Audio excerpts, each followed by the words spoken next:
La improcedencia constitucional del juicio de amparo es el conjunto de hipótesis que prevé la Constitución General de la República, a través de las cuales se prohíbe a todos los jueces federales, todos los jueces de amparo, estudiar la validez constitucional a la luz de las garantías de los diversos actos que esta misma norma sostiene.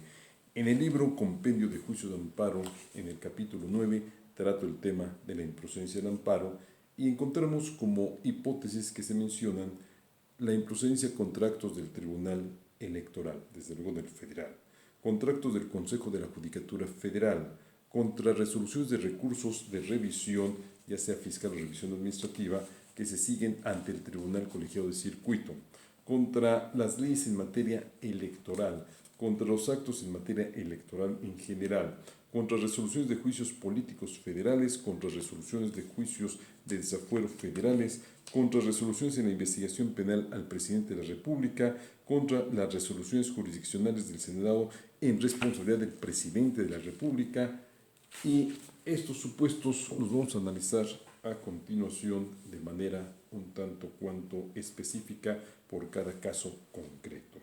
Vamos a iniciar con el primero.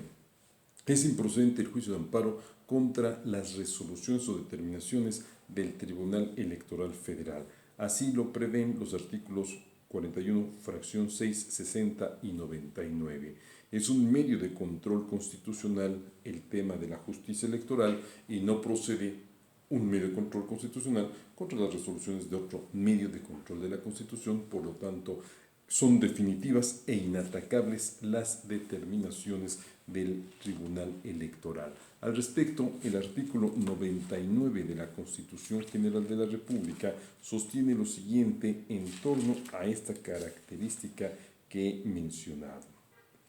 Dice el cuarto párrafo de este precepto: al Tribunal Electoral le corresponde resolver en forma definitiva e inatacable, o sea, no hay recurso en contra de las actuaciones del Tribunal Electoral. Pasemos a otro precepto. El artículo 100, octavo párrafo, establece que de conformidad con lo que establezca la ley, el Consejo de la Judicatura estará facultado para expedir acuerdos generales para el adecuado ejercicio de sus funciones. O sea, puede emitir unos acuerdos los cuales no requiere de otra cosa más que determinar el Consejo emitirlos. La Suprema Corte de Justicia podrá solicitar al Consejo la expedición de aquellos acuerdos generales que considere necesarios para asegurar un adecuado ejercicio de la función jurisdiccional federal. Aquí, para que el acuerdo tenga validez, se requiere que lo solicite la Suprema Corte de Justicia de la Nación. Viene la parte interesante. El Pleno de la Corte también podrá revisar y, en su caso, revocar los que el Consejo apruebe por mayoría de cuando menos 8 votos. Esta es la vía que se tiene en contra de los acuerdos de observancia general del Consejo de la Judicatura, mas no el juicio de amparo. Yo, gobernado, no puedo atacar los actos del Consejo, sino que estos solamente a través de esta vía se pueden impugnar. Noveno párrafo. Las decisiones del Consejo serán definitivas e inatacables y por lo tanto no procede juicio ni recurso alguno en contra de las mismas. Es decir, lo que determine y resuelva el Consejo es definitivo e inatacable, no puedo impugnarlo, no procede juicio alguno, y es claro y categórico el precepto cuando dice: no procede juicio ni recurso alguno en contra de las mismas, salvo, pero ni por lo tanto no procede juicio ni recurso alguno, porque son definitivos. 104. Los tribunales de la Federación conocerán de los recursos de revisión que se interpongan contra las resoluciones definitivas de los tribunales de justicia administrativa, etc. En estos casos, el Tribunal Colegiado de Circuito resuelve y su resolución es definitiva. Dice el final: los tribunales colegiados de circuito, pero contra las resoluciones de los tribunales colegiados de circuito no procederá juicio o recurso alguno. Nada procede más que quedarse con la resolución que ha emitido el tribunal.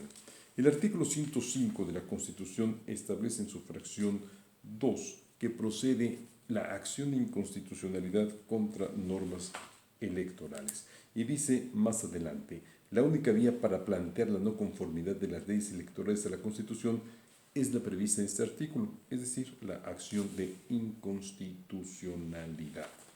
En el artículo 110 se dice que las determinaciones de las cámaras de diputados y senadores en juicio político son inatacables, no procede ni siquiera el amparo.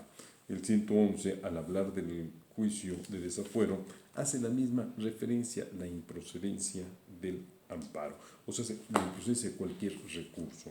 Sin embargo, nos topamos aquí con un supuesto más, la posibilidad que tienen la Cámara de Diputados y la Cámara de Senadores de actuar en materia de responsabilidad del presidente de la República, de responsabilidad penal, aclarando que al presidente solamente se le puede acusar durante el tiempo en que esté en el encargo por delitos de traición a la patria y graves del orden común, siendo delitos graves del orden común todos los que puede cometer cualquier gobernado.